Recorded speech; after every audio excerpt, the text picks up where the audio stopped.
ബിസ്മില്ലാഹിർ റഹ്മാനിർ റഹീം. അൽഹംദുലില്ലാഹി റബ്ബിൽ ആലമീൻ. വസ്സലാത്തു വസ്സലാമു അലാ റസൂലിൽ അമീൻ വഅലാ ആലിഹി വഅസ്ഹാബിഹി അജ്മഈൻ. അഊദു ബില്ലാഹി മിനശ് ശൈത്വാനിർ റജീം.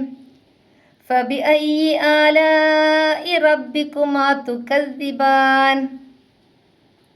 റബ്ബി ഇശ്റഹ് ലി സ്വദ്രി വയസ്സിർ ലി അംരി വഹ്ലുൽ ഉഖ്ദതം മിൻ ലിസാനി യഫ്ഖഹു ഖൗലി. എൻ്റെ ശബ്ദം ശ്രവിക്കുന്ന മാന്യ ശ്രോതാക്കളെ അസ്സലാമു അലൈക്കും വറഹ്മത്തുള്ളാഹി വബറകാതുഹു. പരിശുദ്ധ ഖുർആനിലെ 55-ാം അധ്യായമായ സൂറത്ത് റഹ്മാനിലെ ഫബിഅയ്യി ആലായി റബ്ബിക്കുമാ തുകദ്ദിബാൻ എന്ന ആയത്തിനെയാണ് ഇൻഷാ അല്ലാഹ് ഞാൻ ഇന്ന് വിശകലനം ചെയ്ത് സംസാരിക്കുന്നത്. ഖുർആനിൻ്റെ നവവധു എന്നറിയപ്പെടുന്ന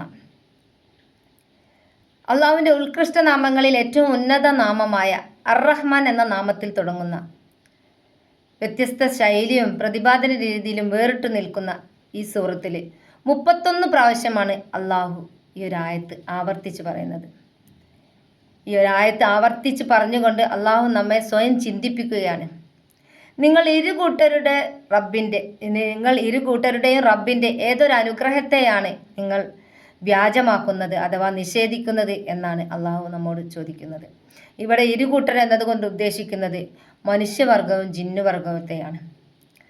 നമുക്കറിയാം അള്ളാഹുവിൻ്റെ നിരവധി അനുഗ്രഹങ്ങൾ ഓരോ ദിവസവും വിശ്വാസി എന്ന അവിശ്വാസി എന്ന വ്യത്യാസമില്ലാതെ ഓരോ ദിവസം അനുഭവിച്ചുകൊണ്ടാണ് നമ്മൾ ഓരോരുത്തരും ജീവിക്കുന്നത്. വായു, വെള്ളം, ഭക്ഷണം, ആരോഗ്യം, നമ്മുടെ കുടുംബം, അതുപോലെ തന്നെ നമ്മുടെ ശരീരം തന്നെ നമുക്ക് അള്ളാഹുവിൻ്റെ അനുഗ്രഹത്തിന് ഏറ്റവും മികച്ച ദൃഷ്ടാന്തമാണ്.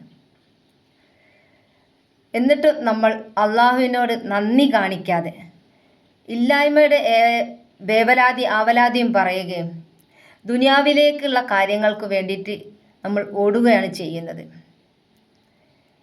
അതുകൊണ്ട് തന്നെയാണ് അള്ളാഹു സൂറത്ത് ആദിയാത്തിൽ ഇങ്ങനെ നമ്മോട് പറയുന്നത്, ഇന്നൽ ഇൻസാനിൽ റബ്ബിഹി ലകനൂദ്. നിശ്ചയമായും മനുഷ്യൻ തൻ്റെ റബ്ബിനോട് നന്ദി കെട്ടവൻ തന്നെയാണ്. നാം ഓരോരുത്തരും ചിന്തിക്കേണ്ട വിഷയം തന്നെയാണ്. നമ്മളുടെ ഈ ഒരു ശരീരം മാത്രം മതി നമുക്ക് അള്ളാഹുവിൻ്റെ അനുഗ്രഹങ്ങൾ തിരിച്ചറിയാൻ. ഞാൻ ഈയിടെ വായിച്ച ഒരു ഇത് എൻ്റെ ഓർമ്മയിൽ വരികയാണ്. എത്ര -ഡിഗ്രി ഉള്ള ഒരു രാജ്യത്താണെങ്കിലും എന്തൊരു ദ്രാവകത്തിലുള്ള വസ്തുവും അത് ഐസായി മാറും. എന്നാൽ നമ്മുടെ കണ്ണിലെ കണ്ണുനീർ അത് ദ്രാവക രൂപത്തിൽ തന്നെ നിൽക്കുമെന്നുള്ളത് സുബ്ഹാനല്ലാഹ്. അള്ളാഹുവിൻ്റെ അനുഗ്രഹത്തിൻ്റെ ഒരു നേർക്കാഴ്ചയാണ് നമ്മൾ കാണുന്നത്. അതുപോലെ തന്നെ നമ്മുടെ ശരീരത്തിൽ ഓരോ അവയവം എടുത്ത് പറഞ്ഞാലും നമുക്ക് അള്ളാഹുവിൻ്റെ അനുഗ്രഹങ്ങളെ നമുക്ക് കൂടുതൽ മനസ്സിലാക്കാൻ സാധിക്കും. അതുമാത്രമല്ല, ഭൂമിയിലേക്ക് തിരിഞ്ഞാലും നമുക്ക് അള്ളാഹുവിൻ്റെ അനുഗ്രഹങ്ങളെ ഒരുപാട് നമുക്ക് കാണാൻ സാധിക്കും. എൻ്റെ ഒരു അനുഭവത്തിൽ നിന്ന് തന്നെ പറയുകയാണെങ്കിൽ, എൻ്റെ ഒരു അടുത്ത ബന്ധു ഒരു അസുഖമായിട്ട് മുട്ടിൻ്റെ താഴേക്ക് ഒഴിവാക്കേണ്ടി വന്ന് അവരെ പരിചരിക്കേണ്ട ഒരു അവസരം എനിക്ക് ലഭിക്കുകയുണ്ടായി.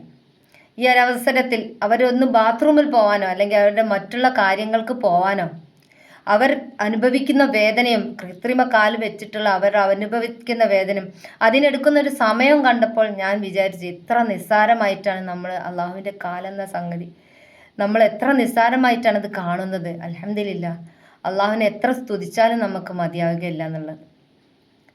അതുകൊണ്ട് തന്നെയാണ് സൂറത്ത് നഹലിൽ 18-ാം ആയത്തിലും സൂറത്ത് ഇബ്രാഹിം 34-ാം ആയത്തിലും അള്ളാഹു നമ്മോട് പറയുന്നു, എൻ്റെ അനുഗ്രഹങ്ങളെ നിങ്ങൾക്ക് എണ്ണിക്കണക്കാക്കാൻ സാധിക്കുകയില്ല എന്നുള്ളത്. ശരിയാണ്, അള്ളാഹുവിൻ്റെ അനുഗ്രഹങ്ങളെ നമുക്ക് ഒരിക്കലും എണ്ണിക്കണക്കാക്കാൻ സാധിക്കുകയില്ല. നാം ഓരോരുത്തരും അള്ളാഹുവിനോട് അടുത്ത് നമ്മുടെ പാപങ്ങളിൽ നിന്നൊക്കെ വിട്ടുനിന്ന് അള്ളാഹുവിനോട് അടുത്ത് അള്ളാഹുവിനോട് കൃതജ്ഞത കാണിക്കുകയാണ് വേണ്ടത്. ഇതേപോലെ ഒരായത്താണ് പരിശുദ്ധ ഖുർആനിലെ സൂറത്ത് നജ്മിലെ 55-ാം ആയത്തിൽ നമ്മൾ അള്ളാഹു ചോദിക്കുന്നു, ഫബിഅയ്യി ആലായി റബ്ബിക തതമാറാം. നിന്റെ റബ്ബിൻ്റെ ഏതൊരു അനുഗ്രഹത്തെയാണ് നീ സംശയത്തിലാവുന്നത്, നീ തർക്കിച്ചു കൊണ്ടിരിക്കുന്നത് എന്ന്.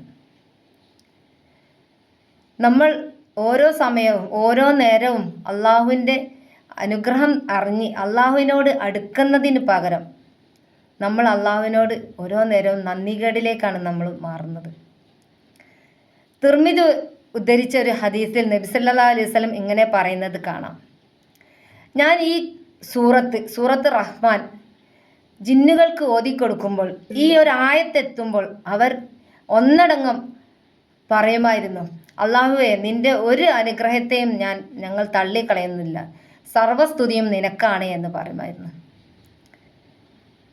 ഈ ഒരു ഹദീസിൽ നിന്നും നമുക്ക് മനസ്സിലാക്കാൻ കഴിയുന്നത് നമ്മളും അതുപോലെ തന്നെ അള്ളാഹുവിനോട് നമ്മൾ ചെയ്തു പോയ തെറ്റുകൾ ഏറ്റു പറഞ്ഞുകൊണ്ട് അള്ളാഹുവിനോട് പാപമോചനം തേടിക്കൊണ്ട് അള്ളാഹുവിലേക്ക് അടുക്കുക.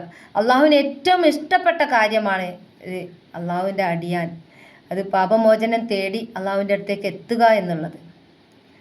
ഇൻഷാ അല്ലാഹ് അള്ളാഹുവിൻ്റെ എല്ലാ അനുഗ്രഹങ്ങളും തിരിച്ചറിഞ്ഞുകൊണ്ട് അള്ളാഹുവിൻ്റെ അടുത്തേക്ക് നന്ദിയുള്ളവനായി ചെല്ലുവാൻ നമുക്ക് ഏവർക്കും സാധിക്കുമാറാകട്ടെ. ഒരു നന്ദിയുള്ള അടിമയായി മാറിക്കൊണ്ട് അള്ളാഹുവിൻ്റെ ജന്നാത്തുൽ ഫിർദൗസിൽ സ്ഥാനം നേടാൻ നമുക്ക് ഏവർക്കും കഴിയട്ടെ എന്ന് പ്രാർത്ഥിച്ചുകൊണ്ട് ഞാൻ എൻ്റെ വാക്കുകൾ നിർത്തുന്നു. ആഖിർ ദവാന അനിൽ ഹംദുലില്ലാഹി റബ്ബിൽ ആലമീൻ. അസ്സലാമു അലൈക്കും വറഹ്മത്തുള്ളാഹി വബറകാതുഹു.